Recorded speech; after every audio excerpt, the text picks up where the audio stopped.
The Anchor Surrogate. General Kelly Goldbrick's report to be filed by Edwick Solomir, and the following overview written by the same scribe. Revisions and editing to be assigned to Lasser Foxall once the final draft overview has been finished. Overview dated 4 years and 9 months approximated before the Great Drift.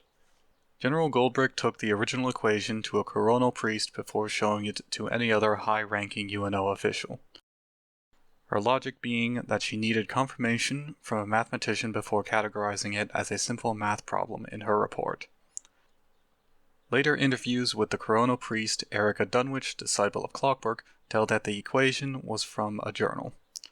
The journal is speculated to have belonged to the deceased king Asixius, the former ruler of Savaica.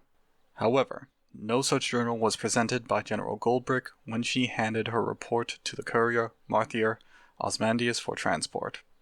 General Goldbrick's closest attendants and personal guard also denied the existence of the journal, stating that the only time they ever saw the equation was on a piece of scrap paper.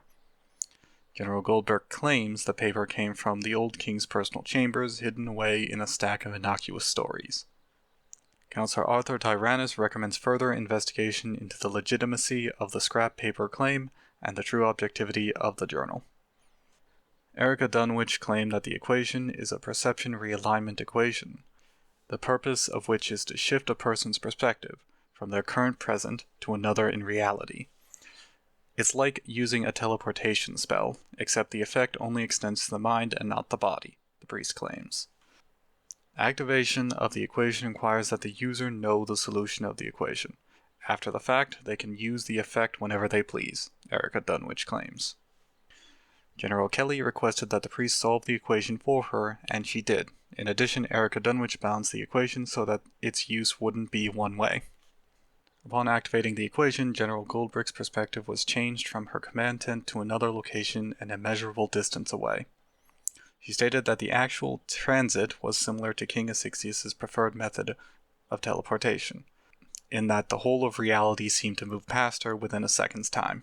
Despite the coronal priest claiming that the equation would only transport her mind, General Goldbrick did report that she was able to experience things and move as if her body had come with her. All of the items on her person seemed to come with as well. General Goldbrick's direct description of her new environment. The first thing I noticed was the infinite fractal sky, sections of which seemed to shift over and cut into and fade out of each other. There was no set pace of the effect. The images in the sky moved so fast that their movements were imperceivable, and they moved so slowly that one could pick out finite details at the same time. The sky's images were not a uniform blue or a starry cosmic night. It was a spectrum sunset and sunrise that simultaneously gave no sense of time and the idea that all of time existed here. There were large spherical and non-spherical shapes moving in the place above with the fractals, and I also saw flowing rivers and waterfalls of light and shadow bleeding into vast oceans that shrank and grew accordingly. I saw mountains, forests, deserts, and cities bent and cracked across themselves. There were birds, cattle, snakes, whales, and other animals that I couldn't recognize moving between the heavens and ground. This was a place where I could see everything. More details in the original report. Despite there being an abundance of visual stimulation, General Goldbrick claims that there was very little sound. In her report, she makes a point of how the only real sound she could hear were her breath, her footsteps, and King Asixius' voice. General Goldbrick's recollection of the conversation beginning. I didn't see him at first. I was too distracted. It didn't help that he was sitting down some distance away from me, an unmoving simple shape hidden below a constantly edited complex tapestry of reality. When I finally noticed him, he was the only thing I could see. He was wearing his armor, albeit a different variation of the armor I grew accustomed to seeing.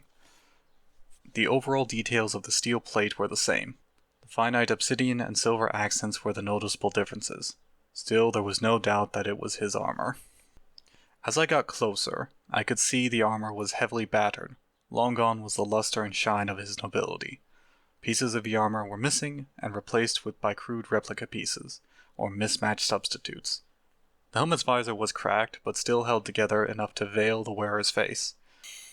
It did not move as I approached. The armor sat still, leaning against the familiar red glow of Leviticus. See General Goldbrick's first report regarding King Asyxius' personal greatsword. I stood looking at the armor for a long while. I was apprehensive to pick up the sword despite my standing orders. I hope that you understand after my report from Titan's Park. Eventually the armor spoke. The helmet turned to look straight at me.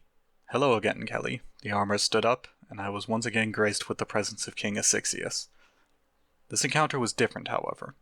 His voice sounded deeper. He was very short with me when we spoke. He only took his helmet off once, and he never moved away from the greatsword. I see you found the equation again. I asked again. He said again.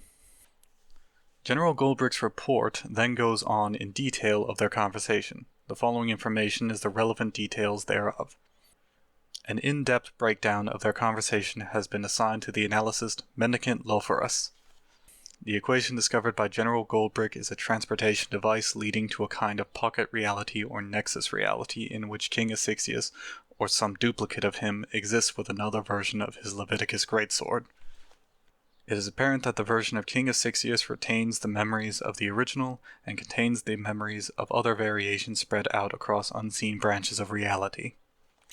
It is additionally apparent that other versions of General Goldbrick have gotten a hold of the equation and have previously made contact with a new version of King Asyxius. This new version of King Asyxius makes a claim that he is responsible for the death of the Violet Gossamer King.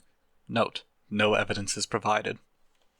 This King Asyxius reveals that he has knowledge of UNO information classified to individuals of General Goldbrick's rank and lower.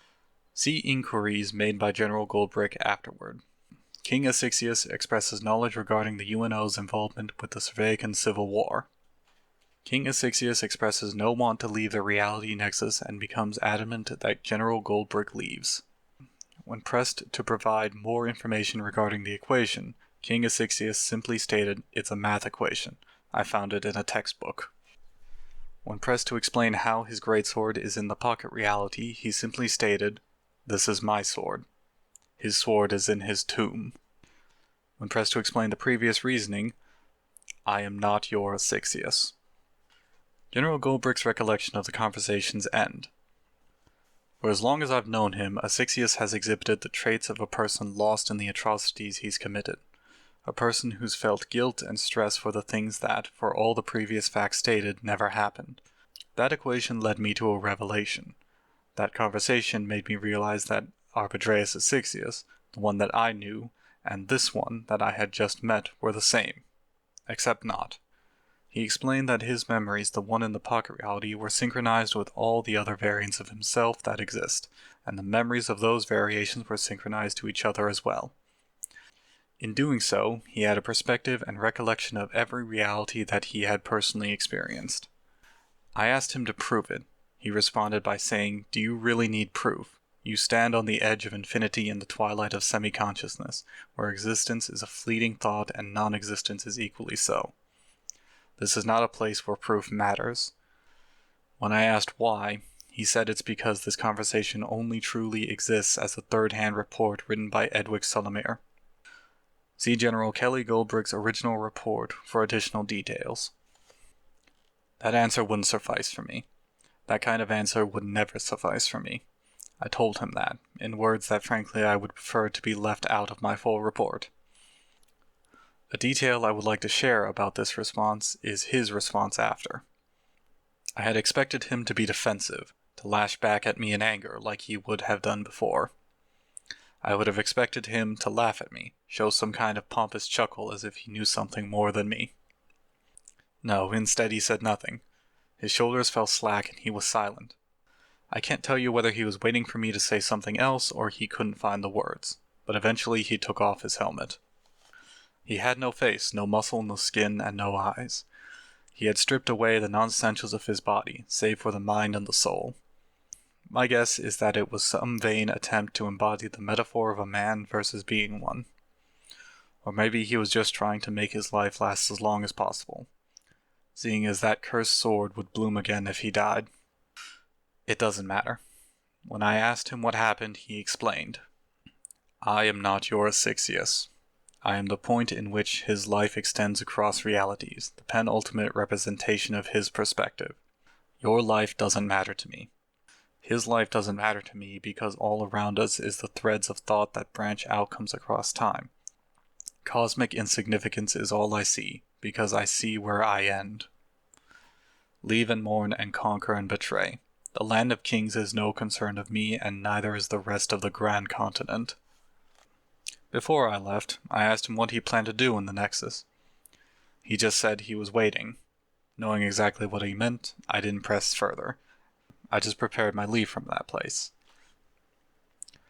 If personal confidence is stricken from the report, I understand. I have to say that my last memory of King Asyxius was the small cluster of surgeons and healers scrambling around to save the limp body of a dying man. A man who died defending his throne from figurative and literal backstabbing hands. There was an honor in that bed of bloody dirt he died in. I'd be lying if I said my regret didn't make me wish to see him again after that. Note by Lasser Foxel. I am currently at a loss for how I am to revise this report overview. The original report does in fact state Edwick Solomir as the third-hand report author, but it continues to list more names after him, many of which have never met General Goldbrick and King Asyxius in any circumstance. I'd like to make it apparent that my name was among the list of people in General Goldbrick's report, with the standing order of all summaries and summaries of reports must be filed by individuals with no connection to the events of the reports. This has made it very difficult seeing as the list includes all relevant members of the UNO Information Collective.